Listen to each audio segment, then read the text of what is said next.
வணக்கம். இன்றைக்கி மகாநதி சீரியலில் என்ன நடந்தது அப்படின்னு பார்க்கலாம். ஸோ இந்த பையன் வரான், வந்து இவங்க 2 பேர் வெளியே சகலபாடிகள் பார்த்துக்கிட்டு இருக்காங்க. பார்த்துக்கிட்டு இருந்து அவனை கூப்பிட்டு வந்து மேக்கப் பண்ண வைக்கிறாங்க, ட்ரெஸ்ஸை மாற்றி விட்றாங்க. அப்புறம் வந்துட்டு அக்கா போகலாம் அப்படின்னு சொல்லி இந்த அக்காவை கூப்பிட்டு வராங்க. அக்கா மூக்கில் கடுப்போடு வருது.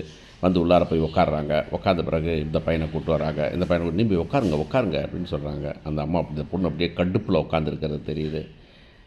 பல நேரங்களில் வந்துக்கிட்டு அடிதடி இருந்தால் கூட யாராவது ஒருத்தரை பார்த்தோம்னா வீட்டுக்கு வந்துட்டாங்கனாக்கா இது ஒன்றுமே நடக்காத மாதிரி சகசமாக கண்ணை தொடச்சிக்கிட்டு போய் வாங்க காஃபி குடிக்கிறீங்களா அப்படின்னு பேசி ஏங்காங்க அப்படின்னு சண்டை போட்டு கட்டிட்டு விட்றவங்க பேசுவாங்க. என்னன்னாக்கா அடுத்தவங்களுக்கு தெரிஞ்சிடக்கூடாது அப்படின்னு. பெரும் சண்டை நடந்துகிட்டு இருக்கும்போது கூட வந்துட்டு கொஞ்சம் சத்தம் பேசாத, மெதுவாக பேசு அடுத்தவங்களுக்கு கேட்டுற போகுது அப்படின்னு சண்டையை கூட அமைதியாக போடுறத பார்த்துருக்குறோம். இப்படி தான் இருப்பாங்க. அதில் முக்கியமாக பொண்ணுங்க வந்துக்கிட்டு நம்மளை பற்றி இன்னொரு பொம்பளை வந்துட்டு பார்த்துடக்கூடாது, இந்த ஃபங்க்ஷனுக்கு வந்தவங்களோ இல்லை பக்கத்து வீட்டுக்காரங்களோ நம்மளை பற்றி தப்பாக பேசிடக்கூடாது அப்படிங்கிறதுல ரொம்ப கவனமாக இருக்கக்கூடிய ஆட்கள்.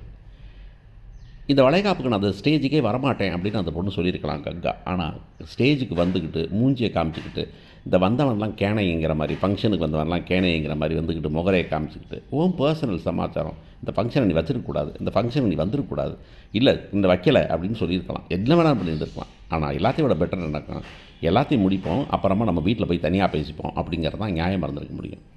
ஒரு பஜாரித்தனமாக இந்த பொண்ணு வந்துட்டு கங்காவை காட்டினது. ஏன்னா கங்கா கேரக்டர் வந்துக்கிட்டு 3 பேர் பண்ணியிருந்தாலும் அந்த கேரக்டர் மேலே எனக்கு ஒரு மரியாதை எப்போவுமே இருக்கும்.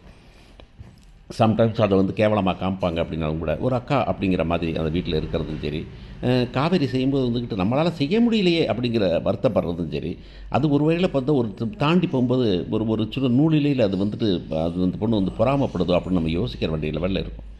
கடைசியில் இப்போ பார்த்தா வராரு, வந்து மாலையை போடுங்கன்னா மாலையை போடணும் பாரு, மாலையை போட போகும்போது மாலையை பிடுங்கி போட்டுக்குது. சரி நீ மாலையை போடுனா மாலையை போடணும், போடுறதுக்கு முன்னாடி கடுப்பாகி பிபி எகிரி தூக்கி எரிஞ்சிட்டு உடனே சண்டையை போடுது.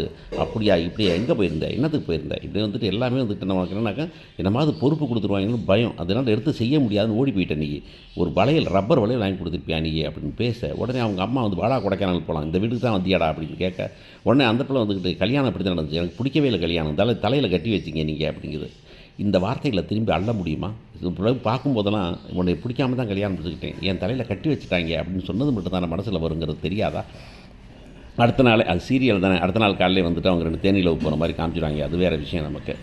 ஆனால் ஒரு மனசில் ஒரு காயம் படுங்கிறது எவ்வளோ பெரிய விஷயம், அது வந்துக்கிட்டு குமரனுக்கு எவ்வளோ பெருசாக இருக்கும் அப்படிங்கிறத வந்து இந்த பொண்ணு ஏன் கவலையே படாமல் பேசுது. அவங்க அம்மா வாடா போகலான்னா இல்லைம்மான்னு போயிட்டு கெஞ்சி கூத்தாடி கடைசியில் இதுக்காகத்தான் வந்தேன் அப்படின்னு காமிக்கும்போது, அப்போ வந்து காவேரி நான் காமிக்கிறேன் அப்படின்னு காமிக்கும்போது காவேரி முகரையிலே குத்துவேன், இந்த பிள்ளை இவ்வளவு பிபி ஏறும்போதே நீ சொல்லியிருக்கணும்ல அப்படின்னு தோணுது.